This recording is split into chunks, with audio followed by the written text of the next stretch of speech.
उन्हीं का स्मरण करके और फिर माँ गंगा तो है ही है, गंगा माँ गंगा तो है ही है, तो कमी तो है। मैं गरीब की बात हो, दुखियारों की बात हो तो मैं इमोशनल हो जाता हूँ। अब ये मेरी वीकनेस भी है, एक सार्वजनिक जीवन में ऐसा नहीं होना चाहिए। कहते हैं कि आप तानाशाह हैं, आप पुतिन बाबा हैं, आप तानाशाह हैं, तमाम तरह की चीज़ें कही जाती हैं। और ये इकोसिस्टम सिर्फ भारत में नहीं है, यहाँ से लेकर विदेशों तक एक इकोसिस्टम चलता है जो कहता है आप हिटलर हैं, आप तानाशाह हैं, आप आएंगे तो ये बदल जाएगा, चुनाव नहीं होंगे। इन सब चीज़ों को आप कैसे देखते हैं कि एजेंसियां भी आपने कंट्रोल कर ली हैं, तमाम चीफ मिनिस्टर आपने जेल में डाल दिए हैं। हाँ, कि केजरीवाल जी को जेल में डाल दिया, हेमंत सोरेन को जेल में डाल दिया। देखिए मैं बताता हूँ, अच्छा होगा, विषय आपने अच्छा निकाला है, मेरे पास जवाब भी है, लेकिन मैं आप लोगों से आग्रह करूंगा, क्योंकि टाइम्स नाउ की अपनी एक प्रतिष्ठा है,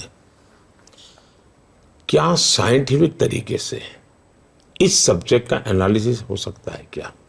अब जैसे आप सुशांत, आप पाठशाला चलाते हैं, पाठशाला में आप बैठ करके भाई ये तानाशाही, अब तानाशाही में ये 100 पॉइंट होते हैं, चलो, और फिर सामने कांग्रेस लिखो, बीजेपी लिखो, कौन सा हमारे बैठता है, उनकी दादी ने क्या किया, टिक मार करो, मोदी की पार्टी के में पहले जो नेता थे किसने क्या किया, टिक मार करो, उनके परनाना ने क्या किया, टिक मार करो।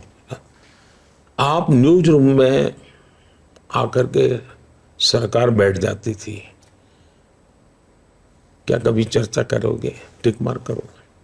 नेहरू जी का पहला संशोधन क्या था संविधान का, टिक मार करो। इमरजेंसी के वक्त अधिक पत्रकार जेलों में कविताएं लिखते थे, टिक मार करो। आपका कोई गाना पसंद नहीं आया, अब मजरू सुल्तानपुरी जी को जेल में डाल दिया, और किशोर कुमार सारे गाने बंद कर दिए। विपक्ष के नेता जेल में पड़े थे, कितने लोग पड़े थे, कितने समय पड़े थे, क्या कारण थे पड़े थे, सरकारें कितनी गिराएगी, हिसाब लगाओ, हमारे काम में हिसाब लगाओ। नौसेना के जहाज लेकर के पिकनिक मनाते थे, बताइए कौन सी डेमोक्रेसी थी, आप समझाइए। मन माने तरह से लोगों का घर गिराना, नसबंदियां करवाई, किस प्रकार से करवाई थी आपने? गायत्री देवी के साथ क्या जुल्म किया था आपने? आर्टिकल 356 का 100 बार दुरुपयोग किया गया। ये सारी बातें, यानी इस पूरे चेकलिस्ट को आप एक बार आप अपने तरीके से निकालिए 100 पॉइंट और टिक मार कीजिए जी। मैं तो जानता हूँ एक सप्ताह पर आपकी पाठशाला चलेगी। और मैं मानता हूं कि 100 में से एक बिंदु पर आप में कहीं पर भी एक छोटा सा जम्स भी, ये जो आरोप लगते हैं वो वाला जम्स नहीं निकलेगा जी।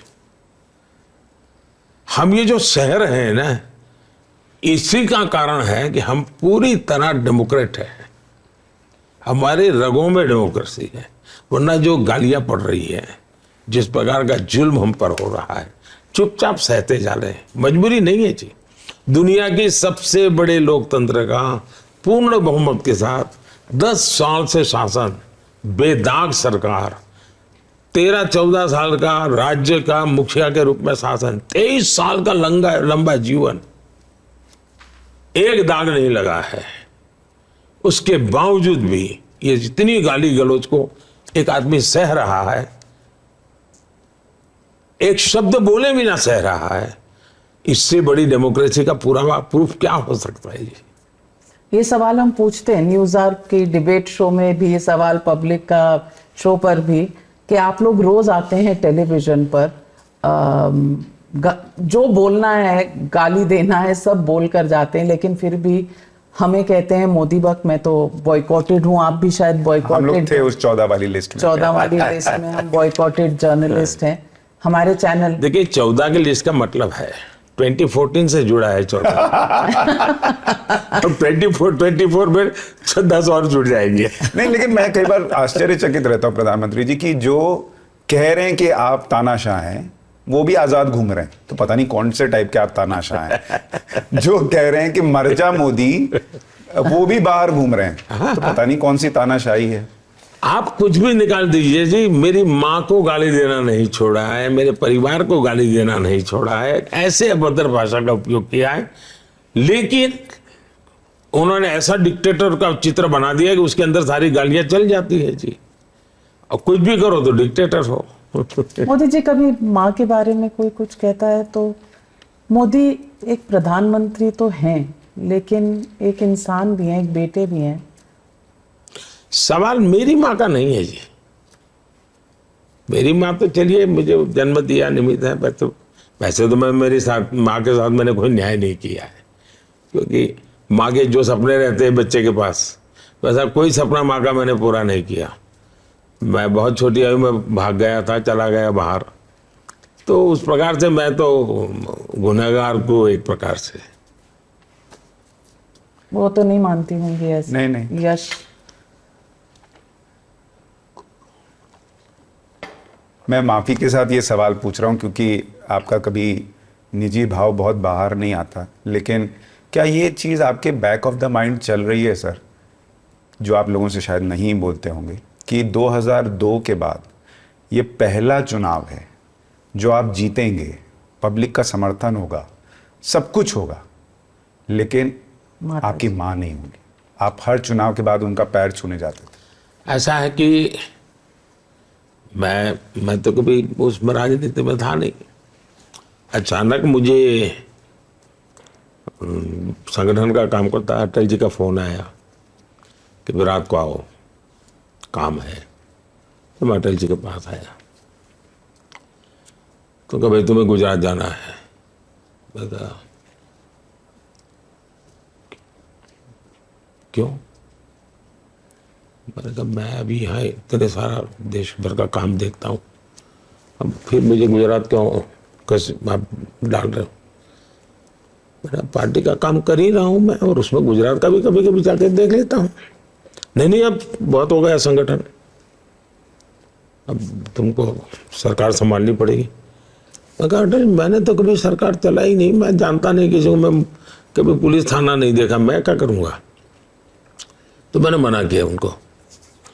तो दूसरे दिन सुबह अटल जी का आडवाणी जी का फोन आया, कह रहे भाई तुम कल अटल जी को मना करके आ गए हो? मैं कहा हाँ, मुझे तो मालूम नहीं था मुझे क्यों बुलाया।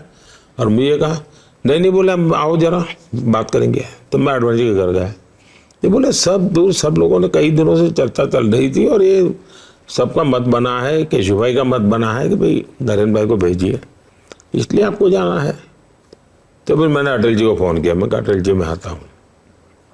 मैं कहा अटल सॉरी, मैंने कल मेरा तरीका ठीक नहीं होगा, जो पार्टी करेगी मैं कहेगी मैं करूँगा।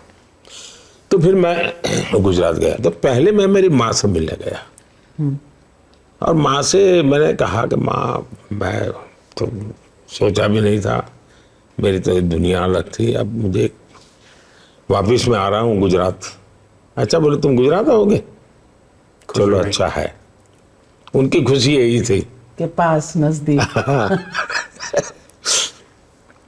और तो उन्होंने मुझे दो बातें कही, देख भाई गरीब की चिंता करना, और दूसरा वो गुजराती में रिश्वत को लांच शब्द है, कभी लांच मत लेना। शायद उस दिन के टाइम्स ऑफ इंडिया में रिपोर्टेड भी है। तो ये तो मेरा तब से फिर एक बार नाता जोड़ा।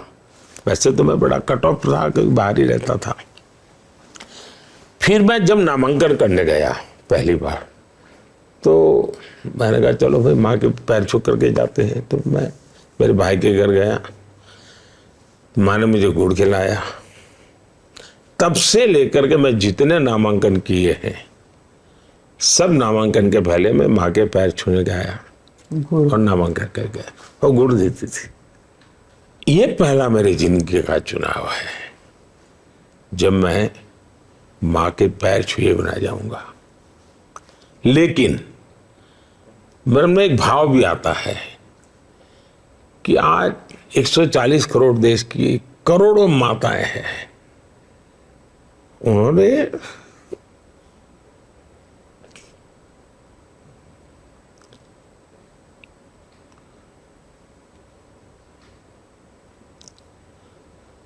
जिस प्रकार से मुझे प्यार दिया है, आशीर्वाद दिए,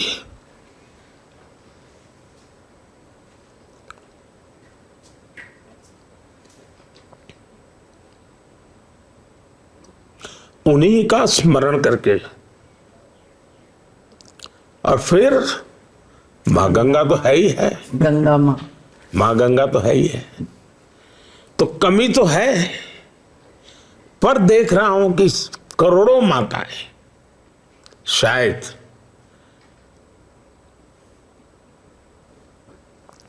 भावात्मक रूप से मुझे हमेशा शक्ति देती रहेगी और देती रही है।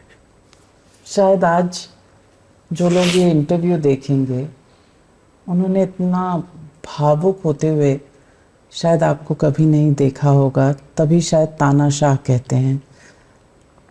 आपके सामने माँ का जो भाव मैं देख रही हूँ, मैं भी एक माँ हूँ, मैं समझ रही हूँ कि ये भाव क्या होता है।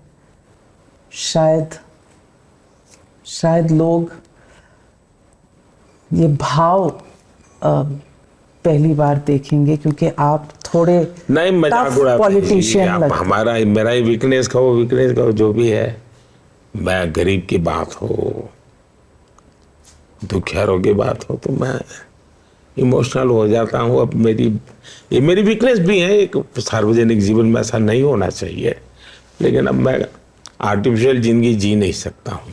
प्रधानमंत्री जी, आप माँओं की बात कर रहे थे कि करोड़ों माएँ आपके साथ हैं। मैं आपको बताऊं, कई करोड़ पिता भी आपके साथ हैं। एक पिता का मैं आपको अनुभव बताता हूं। मेरे सामने किसी व्यक्ति को मैंने ये कहते हुए सुना, अपने बच्चे जिनके बाहर काम कर रहे थे, कि वापस आओ, तुम्हारा वोट यहाँ है, और अगर अपना पितृ ऋण चुकाना चाहते हो तो नरेंद्र मोदी को वोट देके जाओ। ऐसे है जी, मैं बताता हूँ, मैं माँ शब्द बोलता हूँ, मतलब मेरे मन में एक समग्र संसार है, उसमें बच्चे भी हैं जी, छोटी छोटी बेटियां हैं, पर माँ स्वरूप में बोल रहा हूँ जी।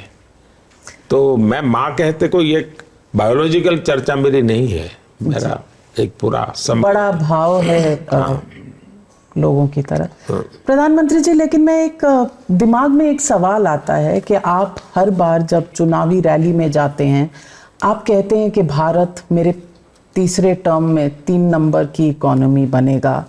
आप देश को आगे ले जाने की बात कर रहे हैं, आप एक ग्रोथ ट्रैजेक्टरी पे डालने की बात कर रहे हैं। आपको नहीं लगता कि एक इकोसिस्टम होगा जो ये भारत की बढ़ोतरी को रोकने की कोशिश करेगा, सिर्फ देश में नहीं बाहर भी, और इनमें कुछ लिंक नजर आता है कुछ? मुझे लगता है कि ये विरोध और ये जो तीव्रता है, इसकी उम्र 4 जून तक है। 4 जून के बाद न उनकी हैसियत होगी, न उनका हौसला होगा। सिर्फ और सिर्फ मेरे देश की ताकत होगी, मेरे देश का सामर्थ्य होगा, मेरे देश के लोकतंत्र का सामर्थ्य होगा, मेरे देश के 140 करोड़ नागरिकों का सामर्थ्य होगा, और दुनिया भारत के लोकतांत्रिक सामर्थ्य को नए सिरे से देखना शुरू करेगी।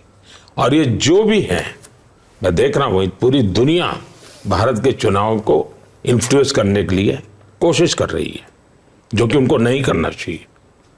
ये वो अपना ओपिनियन नहीं दे रहे हैं, अपना कमेंट नहीं कर रहे हैं, वो इन्फ्लुएंस कर रहे हैं, लेकिन भारत में इन्फ्लुएंस नहीं कर पाएंगे। भारत के लोगों के बहुत सी अंदरूनी जो शक्ति होती है वो बड़ी ज़बरदस्त होती है। वो आपातकाल के चुनाव के बाद देश ने देख लिया है कि भारत का गरीब के मगर आदमी में भी लोकतंत्र, स्वतंत्रता, ये आदर्श क्या होते हैं उसने दिखाया है, और इसलिए इसमें तो वो कुछ कर नहीं पाएंगे। मुझे पक्का विश्वास है कि जब दीपक बूझने को होता है ना, तो लौ फटफड़ाती है। फटफटाती है, तो ये वो फटफटाहट है। अब उनको अंधेरे में जाना ही जाना है जी।